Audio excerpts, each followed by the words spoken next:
Hello everyone, welcome to BS coaching centre. BS coaching centre के YouTube platform पे आपका हार्दिक स्वागत है। तो चलिए, आज जो हम सीटेट की अपने नेक्स्ट जो सेट है उसके कुछ क्वेश्चन बचे हुए हैं, उसको डिस्कस कर लेते हैं।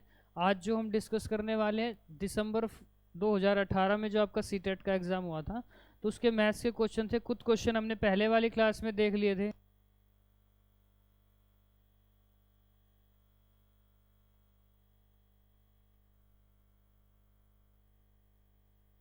ठीक है, तो कुछ क्वेश्चंस हमारे जो है पहले वाली क्लास में हमने कुछ कर लिए थे, कुछ क्वेश्चन बचे हुए, उनको चलिए एक एक करके जो आराम से जो बढ़िया तरीके से डिस्कस करते हैं, ताकि आपके जो आने वाला एग्जाम है सीटेट का, उसमें आपको कुछ हेल्प मिल सके।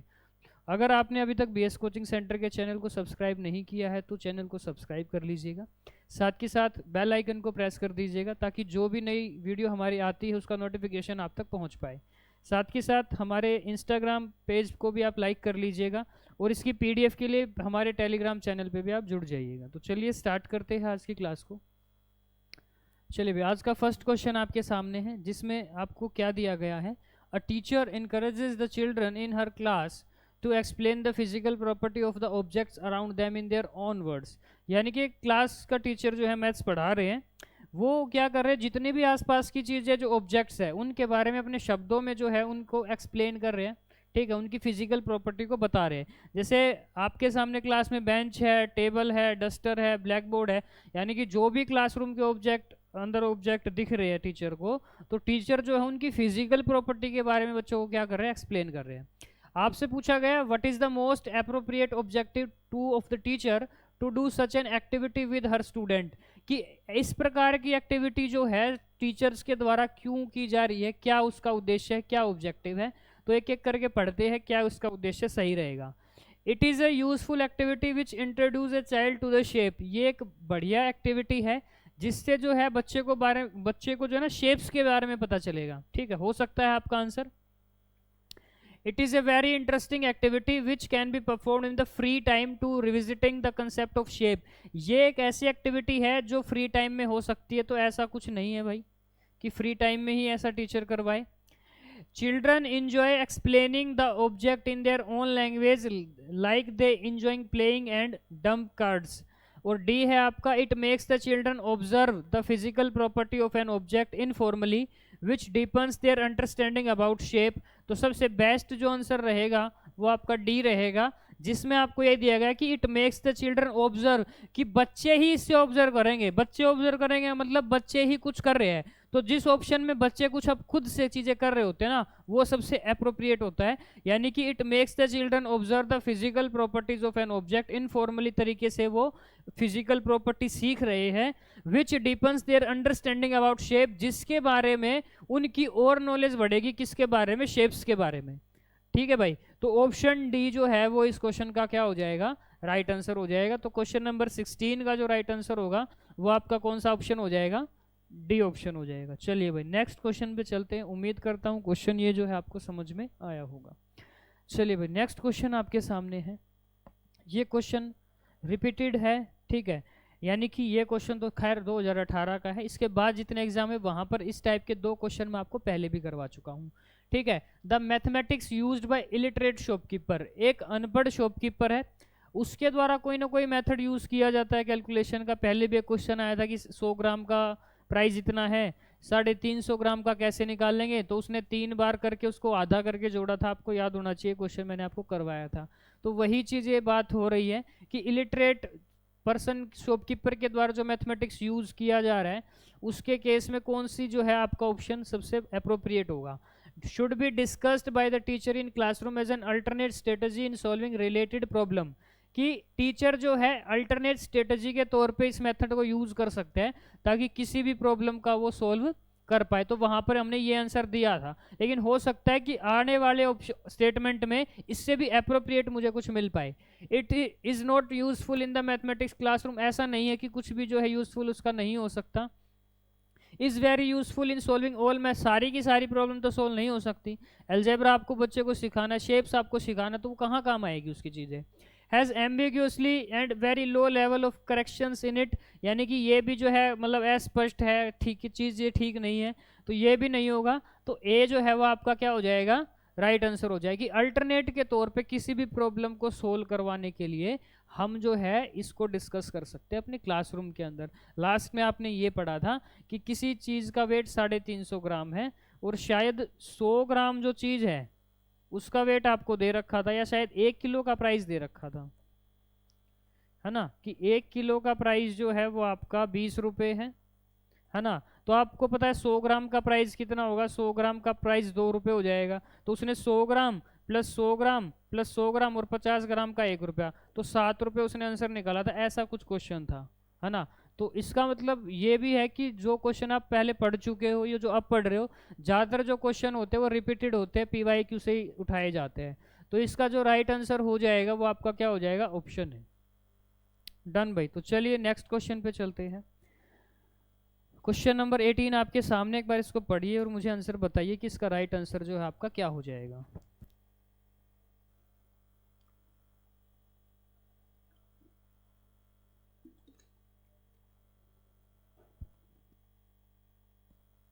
क्वेश्चन में लिखा हुआ है, how should a teacher handle a heterogeneous group of children in a mathematics classroom.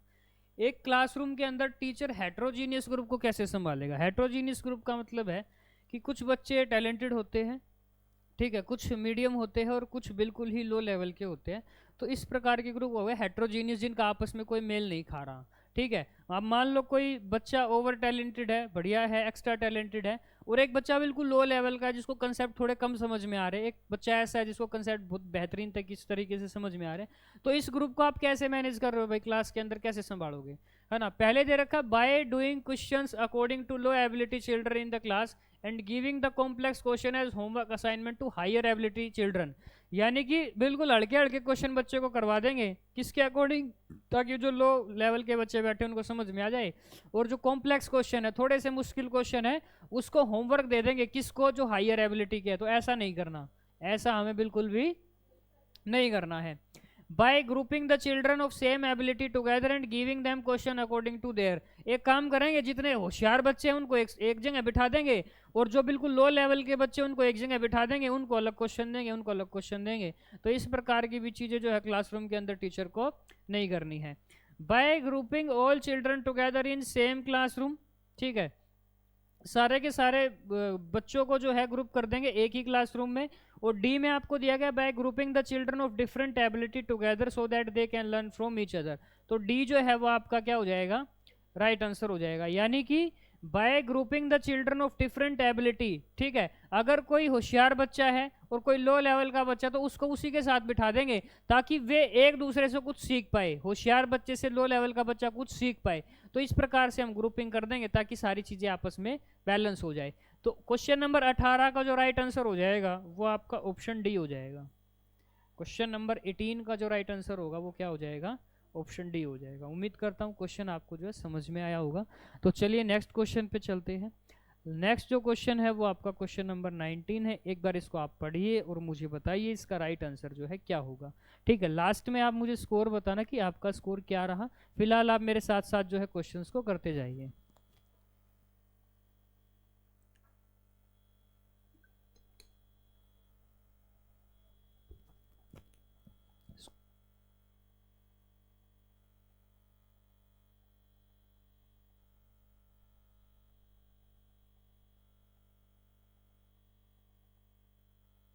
चलिए भाई, क्वेश्चन नंबर 19 आपके सामने है। The learning outcomes in mathematics are developed. The learning outcomes, ठीक है, गणित में सीखने के परिणाम विकसित होते हैं कैसे। To prepare children for year end examination, कि बच्चे को आप प्रिपेयर कर दो किसके लिए, कि साल के अंत में जो एग्जाम होने हैं ना उसके लिए प्रिपेयर कर दो, तो आपको लर्निंग आउटकम्स का पता चलेगा कि गणित में क्या सीखा गया है। सच दैट चिल्ड्रन में be told small step for calculation, कुछ छोटे स्टेप जो है आप बच्चों को बताओ जिससे उनकी कैलकुलेशन बढ़ सके। To increase the achievement of children in various education surveys, तो ये सारे के सारे आंसर नहीं है, आंसर जो है आपका डी आंसर होगा। यानी कि लर्निंग आउटकम्स का मतलब है कि आपने जो सीखा है उसका जो आउटकम्स आ रहा है, जो आपको सिखाया जा रहा है वो क्यों सिखाया जा रहा है। तो ये सिखाया इसलिए जा रहा है कि आपको पता चले कि क्लास वाइज कॉम्पिटेंसी की, क्लास वाइज आप क्या सीख चुके हो। आपने फर्स्ट क्लास में क्या सीखा, फिर सेकंड क्लास में आपने क्या सीखा, थर्ड क्लास में आपने क्या सीखा, और कौन कौन सी स्किल आप अचीव कर चुके हो। जैसे फर्स्ट में भाई आपने जो बेसिक प्लस है वो आ चुके हैं, फिर आपको माइनस मल्टीप्लिकेशन ये चीज़ें आ चुकी है, सेकंड में आपको कैरी वाले आ चुके हैं। तो आप क्लास वाइज आप में क्या कंपिटेंसी आई है, क्या क्या आप सीख चुके हो, और आपने क्या क्या अब तक अचीव कर लिया क्लास के अकॉर्डिंग, यही किसका आउटकम्स होता है, लर्निंग आउटकम्स। इसी को हम क्या बोलते हैं, लर्निंग आउटकम्स, की सीखने के बाद हमारा आउटकम्स क्या आया है। तो इसलिए इसका जो राइट आंसर है वो आपका क्या हो जाएगा, ऑप्शन डी हो जाएगा। इसका जो राइट आंसर है वो आपका क्या हो जाएगा, ऑप्शन डी जो है वो आपका राइट आंसर हो जाएगा। तो चलिए बढ़ते हैं अगले क्वेश्चन की तरफ। ठीक है,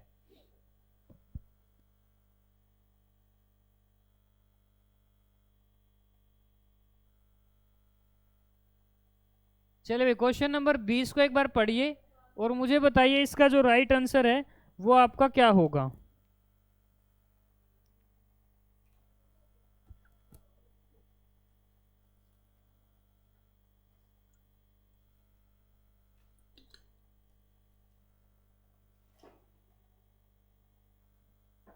देखते भाई क्या होगा। विच one of the following happening in the classroom in an activity. ठीक है, कक्षा में निम्नलिखित में से कौन सी घटना, एक गतिविधि, एक एक्टिविटी, इसमें से किसको हम एक्टिविटी कहेंगे। ठीक है, children engaged in exploration, children किस में एंगेज है, किस में लगे हुए हैं, अन्वेषण में लगे हुए हैं, एक्सप्लोरेशन में लगे हुए, अलग अलग चीजें फाइंड आउट करने में लगे हुए हैं। Teacher explaining how to do sums, teacher ये एक्सप्लेन कर रही है कि भाई सम्स को कैसे किया जाता है। ये कोई एक्टिविटी नहीं है, ये कोई एक्टिविटी नहीं है। Children reciting counting in form of rhymes. ठीक है, बच्चे जो है काउंटिंग बोल रहे हैं, कैसे, एक तुकबंदी में। ठीक है, एक दूसरे के साथ साथ जो है, तो ये भी कोई एक्टिविटी नहीं है। Children कॉपिंग from black board, children जो है वो लिख रहे हैं जो ब्लैक बोर्ड के ऊपर लिखा हुआ है, तो ये भी कोई एक्टिविटी नहीं है। तो ए जो है वो आपका राइट आंसर हो जाएगा। यानी कि चिल्ड्रन इंगेज इन एक्सप्लोरेशन में लगे हुए, अलग अलग चीजें निकालने में, सीखने में लगे हुए, तो वो एक एक्टिविटी है। तो ए जो है वो आपका क्या हो जाएगा, राइट आंसर हो जाएगा। डन भाई, क्वेश्चन नंबर 20 का जो राइट आंसर होगा वो आपका ए ऑप्शन हो जाएगा। उम्मीद करता हूँ क्वेश्चन आपको समझ में आया होगा। चलिए बढ़ते हैं नेक्स्ट क्वेश्चन की तरफ। तो एक बार इसको पढ़िए और मुझे बताइए इसका राइट आंसर आपका क्या होगा।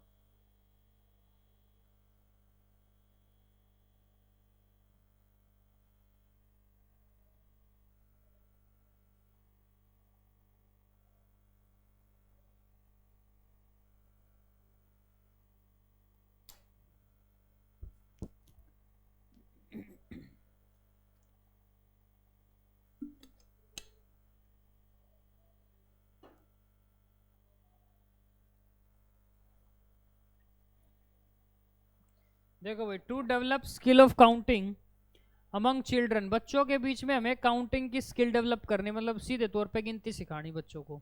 विच one of the following is not required, इसमें से मुझे क्या नहीं चाहिए, क्या नहीं करना। ठीक है, क्या नहीं करना, सबसे पहले दिया गया ग्रुप को क्रिएट करना। ठीक है, 1-to-1 correspondence, seriation, reciting number same randomly. सबसे पहले तो क्रिएटिंग ग्रुप्स का मतलब होता है कि ग्रुप्स में बांटना। ठीक है, समूह बनाना।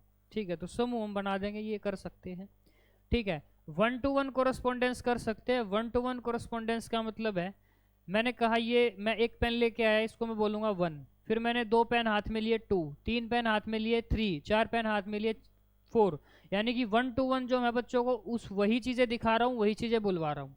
और सीरिएशन का मतलब है कि जो भी गिनती हम सिखाएंगे वो सीरीज से सिखाएंगे, 1 2 3 4 5, ये सीरीज से सिखाई जाएगी। ऐसे नहीं पहले 5 बता दिया, फिर 4 बता दिया, फिर 3 बता दिया, क्या होता है, तो इस प्रकार से नहीं चलेगा। एक श्रृंखला होगी, एक सीरिएशन होगी। तो क्या नहीं करना, ये नहीं करना, ये गलत है। इसमें लिखा हुआ है कि रिसाइटिंग नंबर्स नेम, रैंडमली आप बच्चे को नंबर्स नेम दे रहे हो ना, आपने बोल दिया 14, आपने बोल दिया 20, आपने बोल दिया 7, तो आप उनको बच्चों को सिखा थोड़ी रहे हो, उनको तो आप टेस्ट ले रहे हो, उनका तो आप टेस्ट ले रहे हो कि ये 14 है, ये क्या है, ये क्या है। तो रिसाइटिंग नंबर से रैंडमली, ये जो है आपका गलत ऑप्शन हो जाएगा। गलत मतलब यही तो छाटना था, नॉट। तो डी जो है वो 21वें का आपका क्या हो जाएगा, राइट आंसर हो जाएगा। चलिए भाई बढ़ते हैं अगले क्वेश्चन की तरफ। क्वेश्चन नंबर 22 आपके सामने है।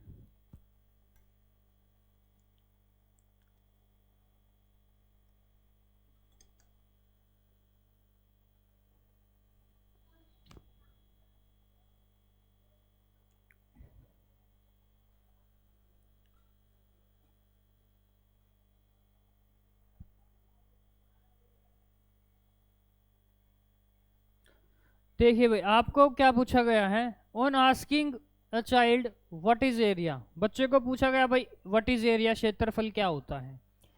ही और she answered length into breath, उसका आंसर आया लेंथ इनटू ब्रेथ, कि लंबाई गुणा में चौड़ाई। What can you say about the child understanding about the concept of area. अब आप मुझे बताओ इस आंसर से आप बच्चे को कैसे समझोगे कि उसको एरिया के बारे में उसकी कैसी अंडरस्टैंडिंग है, कैसी उसकी समझ है। The child is confused between the concept of area and perimeter. ठीक है, ऐसा बिल्कुल भी नहीं है, क्योंकि उसने जो फॉर्मूला बताया वो एरिया का ही बताया, लेकिन किसका एरिया बताया है, रेक्टेंगल का एरिया, है ना। तो ये तो जाहिर सी बात है कि बच्चे को कंफ्यूजन बिल्कुल भी नहीं है कि एरिया क्या होता है और पेरीमीटर क्या होता है। The child has no idea about the concept of area, ये भी बिल्कुल गलत है कि बच्चे को एरिया के बारे में ही नहीं पता।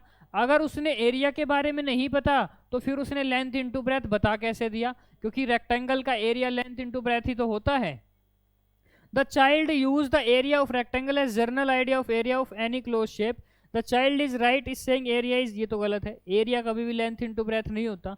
मैंने खेत बोल दिया कि खेत सर्कुलर है, खेत कैसा है, सर्कुलर है, तो इसका भी तो एरिया होगा, लेकिन इसकी लेंथ कहाँ है, इसकी ब्रेथ कहाँ है, इसकी तो फिर रेडियस होगी, और उसके हिसाब से फिर यहाँ पे फॉर्मूला लगेगा, तब जाके इसका जो है एरिया आपका आ पाएगा। मतलब ये जो है आपका राइट आंसर हो जाएगा कि बच्चे को कंफ्यूजन है कि सभी का एरिया लेंथ इनटू ब्रेथ होता है, यानी कि the child use the area of rectangle as general idea, कि सभी जितनी भी क्लोज शेप होती है ना, सभी का एरिया क्या है, लेंथ इनटू ब्रेथ। तो बच्चे को क्या है, ये कंफ्यूजन है। ठीक है, ये क्या है, बच्चे को कंफ्यूजन है, तो सी जो है वो राइट आंसर हो जाएगा। इससे हम ये अंदाजा लगा सकते हैं। डन भाई, तो 22 का जो राइट आंसर होगा वो आपका क्या हो जाएगा, ऑप्शन सी हो जाएगा। तो चलिए बढ़ते हैं नेक्स्ट क्वेश्चन की तरफ। Question number 23।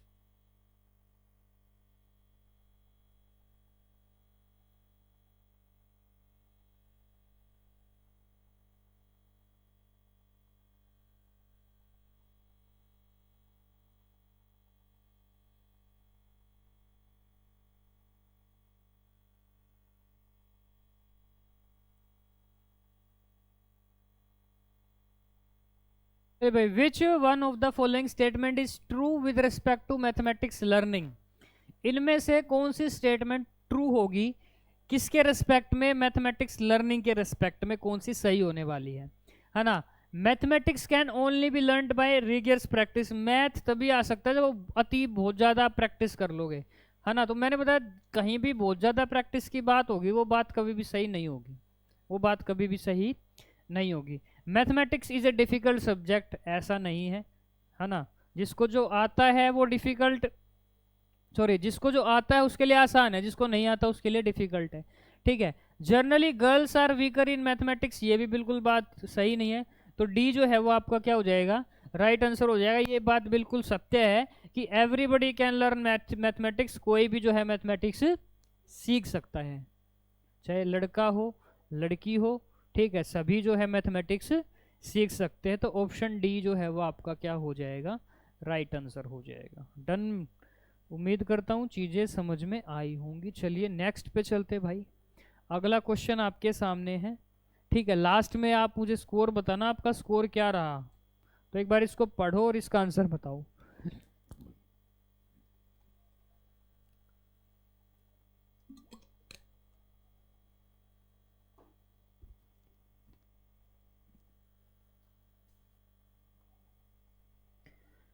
चलिए भाई, कहा क्या गया है क्वेश्चन के अंदर, to teach the Pythagoras theorem. ठीक है, a teacher has distributed a sheet on which four right angle triangles were drawn and ask the child to find the relationship between side of triangles. ठीक है, यानी कि Pythagoras theorem जो है teacher के द्वारा सिखाई जा रही है, राइट एंगल ट्राइंगल जो है दिया जा रहा है, और रिलेशन आपको बताना है। तो रिलेशन आपको पता है, ये आपका परपेंडिकुलर होता है, ये आपका बेस होता है, ये आपका हाइपोटेनियस होता है। इनमें रिलेशन क्या होता है, परपेंडिकुलर का स्क्वायर प्लस बेस का स्क्वायर किसके बराबर होता है? हमेशा हाइपोटेनियस के स्क्वायर के बराबर होता है। ये कहा जाता है किसमें? आपका राइट एंगल ट्रायंगल में, अकॉर्डिंग टू पाइथागोरस थ्योरम। ठीक है, तो बच्चे को कहा गया कि रिलेशनशिप बताओ कि इन साइडों में आपस में रिलेशन क्या है। तो ये रिलेशन है, ये क्या है? रिलेशन है। तो टीचर क्या यूज कर रहा है? तो आपको मैंने पहले भी बताया था कि जब बच्चा खुद से नई चीजें डेवलप करता है तो हमेशा वो कौन सा मेथड होता है? वो इंडक्टिव मेथड होता है। ठीक है, जिसमें नई चीजें इंड्यूस की जाती है, बनाई जाती है। तो जो टीचर है वो क्या यूज करने के लिए बोल रहा है? Inductive method. क्या यूज करने के लिए बोल रहा है? Inductive method. जब स्टूडेंट अपनी तरफ से कुछ नए रिलेशन फाइंड करता है तो उसी मेथड को हम बोला जाता है क्या? Inductive method. तो इस क्वेश्चन का जो राइट आंसर आपका हो जाएगा वो हो जाएगा क्या? Option B. चलिए भाई नेक्स्ट पे चलते हैं। क्वेश्चन 25 आपके सामने है। क्वेश्चन नंबर 25 जो है वो आपके सामने है। आप मुझे बताइए इसका जो राइट आंसर है वो आपका क्या हो जाएगा?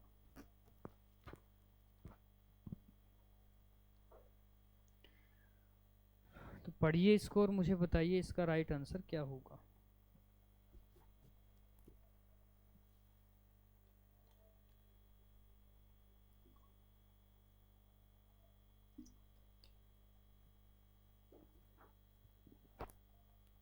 देखिए भाई, लिखा हुआ है which one of the following statement is not true about concept map, कि इनमें से कौन सी जो है स्टेटमेंट कंसेप्ट मैप के अकॉर्डिंग जो है ट्रू नहीं है।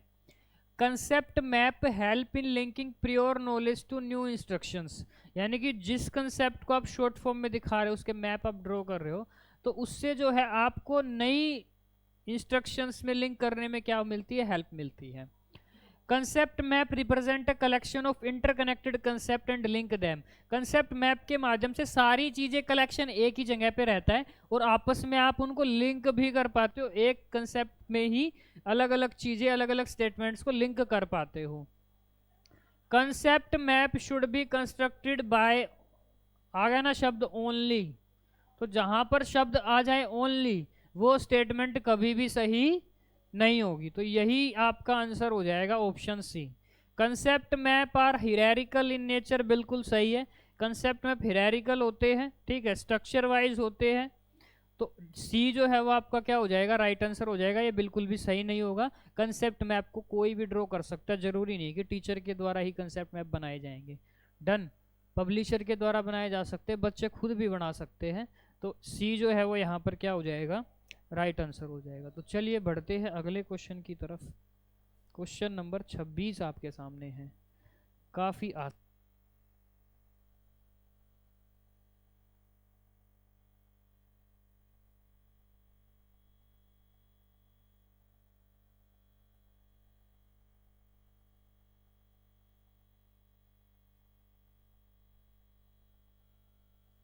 चलिए भाई देख लेते, जोड़ना है भाई ने। एक है आपके पास 2/3, इसमें आपको ऐड करना क्या है? 4/5। तो सबसे पहले एलसीएम ले लेंगे किसका? 3 का, और एलसीएम ऑफ 3 एंड 5। तो 3 और 5 का जो एलसीएम होगा वो आपका आ जाएगा 15। एक ऐसा नंबर जो 3 से भी डिवाइड हो जाए और 5 से भी डिवाइड हो जाए, वो इसका नंबर एलसीएम क्या होगा? 15। इसके बाद हमारा अगला स्टेप क्या होता है? इस 15 को डिवाइड कर, इसको ही 15 बनाना है, इसको ही 15 बनाना है। तो इसको 15 बनाने के लिए 5 से गुणा करनी पड़ी, तो नीचे 5 से गुणा करिए तो ऊपर भी 5 से गुणा करेंगे, तो 5 दूनी क्या हो जाएगा? 10 हो जाएगा। 5 को हमने बना दिया 15, तो 5 से 15 बनाने के लिए मुझे 3 से गुणा करना पड़ा। अगर मैंने नीचे 3 से गुणा कर दिया है तो मैं ऊपर भी 3 से गुणा कर दूंगा, तो कितना आ जाएगा? 12। ठीक है, 12 और 10 कितने होते हैं? 22। ठीक है, तो ये आपका फ्रैक्शन में आ गया 22/15। बट आपको इसको किस में कन्वर्ट करना है? मिक्स्ड फ्रैक्शन में। मिक्स्ड फ्रैक्शन में करना है तो 22 को डिवाइड कर देंगे, डिवाइड हो जाएगा। ठीक है, 15 एकम 15, बचे कितने के? 7। तो रिमाइंडर ऊपर लिखते हैं और नीचे आपका 15 ही आएगा। तो 1 7/15, 1 7/15 जो आपको दे रखा है किस ऑप्शन के अंदर? आपको दिया गया है कहाँ पे? ऑप्शन डी के अंदर। डन भाई। तो क्वेश्चन नंबर 26 का जो राइट आंसर हो जाएगा वो आपका हो जाएगा क्या? Option D. काफ़ी आसान क्वेश्चन था। चलिए बढ़ते हैं अगले क्वेश्चन की तरफ। क्वेश्चन नंबर 27 आपके सामने है, इसको पढ़ो और करो। ठीक है।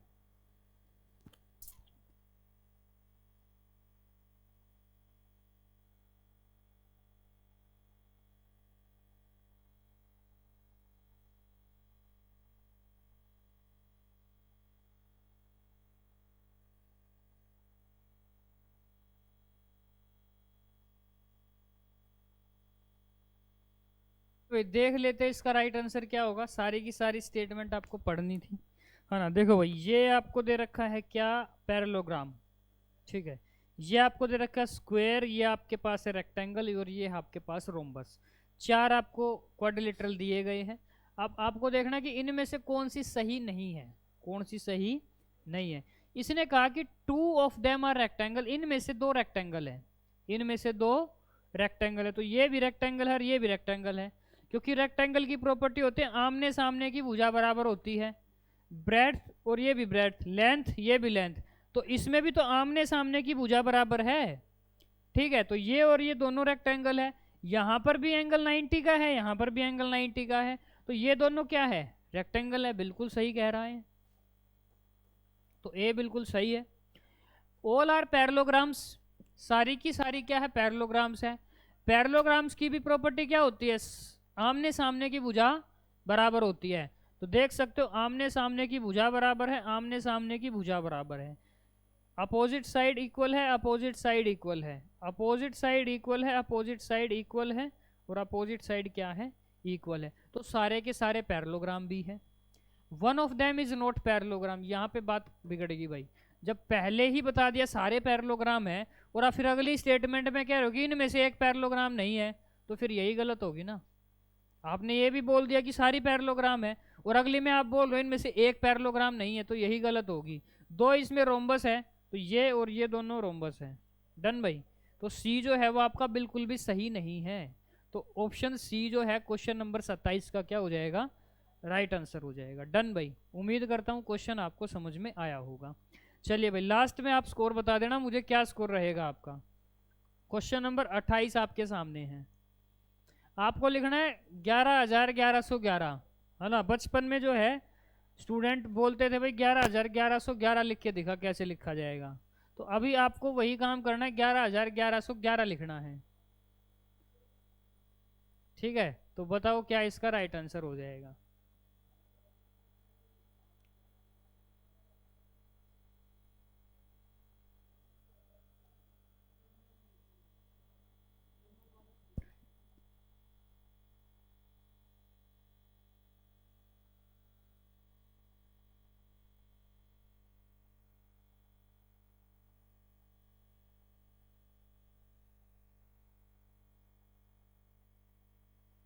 देखिए भाई, 11,1111 जोड़ दो भाई, 1 1 1 2 1, तो ये क्या होगा, 12,111। तो ऑप्शन सी जो है वो आपका क्या हो जाएगा, राइट आंसर हो जाएगा, है ना। यही तो पूछा है कि 11,1111 को कैसे रिप्रेजेंट करेंगे। तो ये 11,1100 थोड़ी है, इकाई, दहाई, सैकड़ा, हजार, 10,000, ये तो लाख में चला गया। अरे ये तो और भी ज्यादा होगा, और रोमन में तो हम लिख ही नहीं पाएंगे। तो 12,111 ही तो राइट आंसर होगा। 11,1111 जोड़ दो तो 12,111 बन जाएगा। डन भाई। तो ऑप्शन सी जो है वो आपका क्या हो जाएगा, राइट आंसर हो जाएगा। चलिए भाई, नेक्स्ट क्वेश्चन पे चलते हैं। क्वेश्चन नंबर 29, फटाफट इसको पढ़ो और इसका आंसर बताओ।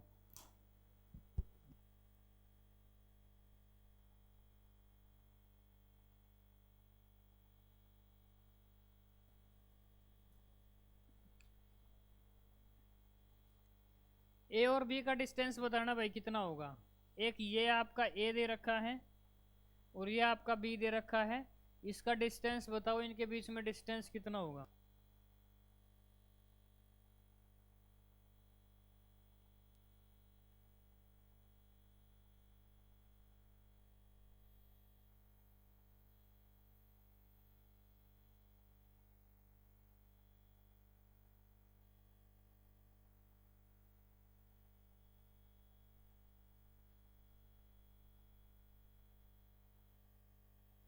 चलिए भाई देख लेते हैं क्या इसका आंसर होगा। देखो भाई यहाँ से इस पॉइंट से लेके इस पॉइंट तक का जो डिफरेंस है ये 25,000 से स्टार्ट होता है और 39,000 तक जो है ये जा रहा है। तो इनका जो डिफरेंस है वो कितना है? 14,000। इनका जो डिफरेंस है वो कितना है? 14,000। इनके बीच में कितने पॉइंट दिए गए हैं? 1 2 3 4 5 6 7, यानी कि ये जो 7 इक्वल आपको ये पॉइंट दिए गए हैं, 7 पॉइंट का डिस्टेंस कितना है? 14,000। तो एक पॉइंट कितने के बराबर हो गया? 2,000 के बराबर। एक पॉइंट कितने के बराबर हो गया? 2,000 के बराबर। अब ये देख लो ए और बीच के बीच में पॉइंट की डिस्टेंस कितना है? तो 1 2 3 4 5 6 7 8 9 10 11। तो ए और बी के बीच में जो डिस्टेंस है वो कितने पॉइंट है? वो 11 पॉइंट आपको दे रखे हैं। एक पॉइंट में डिस्टेंस कितना है? 2,000। तो 11 में कितना हो जाएगा? 22,000। 11 में कितना हो जाएगा? 22,000 यूनिट। ठीक है, तो ऑप्शन ए जो है वो आपका क्या हो जाएगा? राइट आंसर हो जाएगा। डन भाई, काफ़ी आसान क्वेश्चन था। ए और बी का डिस्टेंस आप इस तरीके से आसानी से पता लगा पाओगे। चलिए भाई नेक्स्ट क्वेश्चन पे चलते हैं। क्वेश्चन नंबर 30 आपके सामने है, एक बार इसको पढ़ो और इसका आंसर बताओ।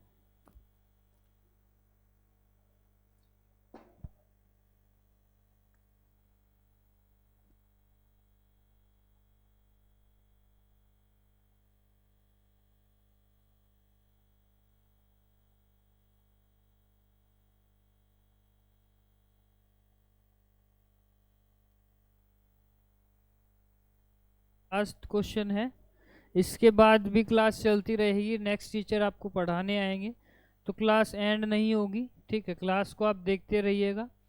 अगर आपको ये क्लासेस समझ में आ रही है, पढ़ाया हुआ समझ में आ रहा है, तो क्लास को लाइक और शेयर अवश्य कीजिएगा। देख लेते हैं क्वेश्चन कैसे होगा। आपके पास इतने किलो चीनी है, ठीक है, कितने किलो? 3 सही 1/4, यानी कि 3.25 किलो। 3 सही 1/4। इस चीनी के आपको 1/16 के पैकेट बनाने, बताओ कितने पैकेट बनेंगे? तो टोटल इतना है, बनाना कितना है? 1/16 के। ठीक है, तो इसको इससे क्या कर देंगे? भाग कर देंगे। चीनी कितनी है, पैकिंग कितने की करनी है, तो टोटल नंबर ऑफ पैकेट्स आ जाएंगे। ये मिक्स्ड फ्रैक्शन में इसको बदल लेते हैं, तो 4 × 12, ये हो जाएगा 13/4। कितना हो जाएगा? 13/4। ये पहले से ही फ्रैक्शंस में अच्छे से दे रखा है। ये हो जाएगा 1/16। कभी भी 4 ऐसे नहीं आते तो नीचे वाला क्या हो जाएगा? पलट जाएगा। नीचे वाला क्या होगा? पलट जाएगा। तो 13/4 पलट के ये हो जाएगा 16/1। नीचे 1 लिखो या नहीं लिखो कोई फर्क नहीं पड़ता। इसको कैंसिल आउट कर दो भाई। 4 एकम 4 और 4 चौक 16, 4 4 जा 16 और 13 चौके 52। तो ऐसे ऐसे कितने पैकेट तैयार हो जाएंगे? 52 पैकेट आपके जो है तैयार हो जाएंगे। ऑप्शन बी जो है वो आपका क्या हो जाएगा? राइट आंसर हो जाएगा। डन भाई, तो ये क्वेश्चन आपका लास्ट क्वेश्चन था। ठीक है, आपको किसी भी प्रकार का कोई भी डाउट है, आप मुझे अपना स्कोर भी बता दीजिए कि आपका किस किस का कितना क्या स्कोर रहा है। ठीक है, अगर कोई भी डाउट है तो ये हेल्पलाइन नंबर आपको दिया गया है 9213588000। इस पे मैसेज करके आप अपना डाउट पूछ सकते हो। साथ के साथ इसकी जो PDF है वो भी आपको यहीं से ही प्राप्त हो जाएगी। ठीक है, तो जुड़े रहिएगा हमारे चैनल से आने वाली अपडेट्स के लिए। ठीक है, मिलते हैं आपसे नेक्स्ट क्लास में। नेक्स्ट टीचर वो आपकी क्लास लेंगे, तो नेक्स्ट क्लास में आपसे मुलाकात होगी। तब तक के लिए जय हिंद, जय भारत।